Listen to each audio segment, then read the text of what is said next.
NB নিউজে অকল যে দৃশ্য শ্ৰাব্যৰ জৰিয়তে যে চেনেল খুলি পেলাই যে ব্যস্ত আছে তেনেকুৱা নহয়। তেওঁলোকে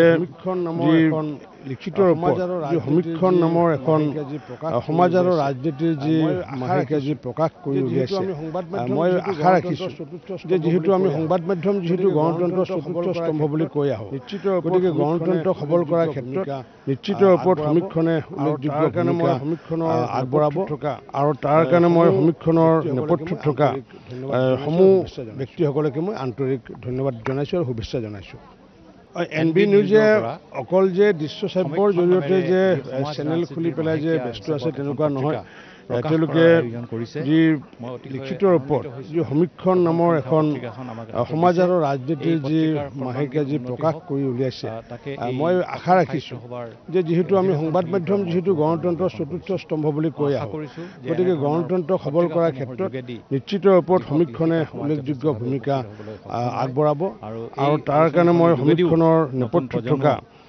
সমূহ ব্যক্তিসকলকে মই আন্তৰিক ধন্যবাদ জনাইছোঁ আৰু শুভেচ্ছা জনাইছোঁ। এনবি নিউজে অকল যে দৃশ্য শ্ৰাব্যৰ জৰিয়তে যে চেনেল খুলি পেলাই যে ব্যস্ত আছে তেনেকুৱা নহয়। তেওঁলোকে যি লিখিত ৰূপত যি সমীক্ষণ নামৰ এখন সমাজ আৰু ৰাজনীতিৰ যি মাহেকীয়া যি প্ৰকাশ কৰি উলিয়াইছে, মই আশা ৰাখিছোঁ যে যিহেতু আমি সংবাদ মাধ্যম যিহেতু গণতন্ত্ৰৰ চতুৰ্থ স্তম্ভ বুলি কৈ আহোঁ, গতিকে গণতন্ত্ৰ সবল কৰাৰ ক্ষেত্ৰত নিশ্চিত ৰূপত সমীক্ষণে উল্লেখযোগ্য ভূমিকা আগবঢ়াব আৰু তাৰ কাৰণে মই সমীক্ষণৰ নেপথ্যত থকা সমূহ ব্যক্তিসকলকে মই আন্তৰিক ধন্যবাদ জনাইছোঁ আৰু শুভেচ্ছা জনাইছোঁ। এনবি নিউজে অকল যে দৃশ্য শ্ৰাব্যৰ জৰিয়তে যে চেনেল খুলি পেলাই যে ব্যস্ত আছে তেনেকুৱা নহয়। তেওঁলোকে যি লিখিত ৰূপত যি সমীক্ষণ নামৰ এখন সমাজ আৰু ৰাজনীতিৰ যি মাহেকীয়া যি প্ৰকাশ কৰি উলিয়াইছে, মই আশা ৰাখিছোঁ যে যিহেতু আমি সংবাদ মাধ্যম যিহেতু গণতন্ত্ৰৰ চতুৰ্থ স্তম্ভ বুলি কৈ আহোঁ,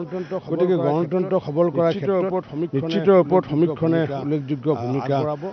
আগবঢ়াব আৰু তাৰ কাৰণে মই সমীক্ষণৰ নেপথ্যত থকা সমূহ ব্যক্তিসকলকে মই আন্তৰিক ধন্যবাদ জনাইছোঁ আৰু শুভেচ্ছা জনাইছোঁ। এনবি নিউজে অকল যে দৃশ্য শ্ৰাব্যৰ জৰিয়তে যে চেনেল খুলি পেলাই যে ব্যস্ত আছে তেনেকুৱা নহয়। তেওঁলোকে যি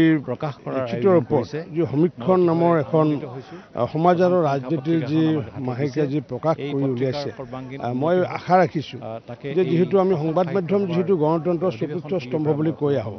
গতিকে গণতন্ত্ৰ সবল কৰাৰ ক্ষেত্ৰত নিশ্চিত ৰূপত সমীক্ষণে উল্লেখযোগ্য ভূমিকা আগবঢ়াব আৰু তাৰ কাৰণে মই সমীক্ষণৰ নেপথ্যত থকা সমূহ ব্যক্তিসকলকে মই আন্তৰিক ধন্যবাদ জনাইছোঁ আৰু শুভেচ্ছা জনাইছোঁ।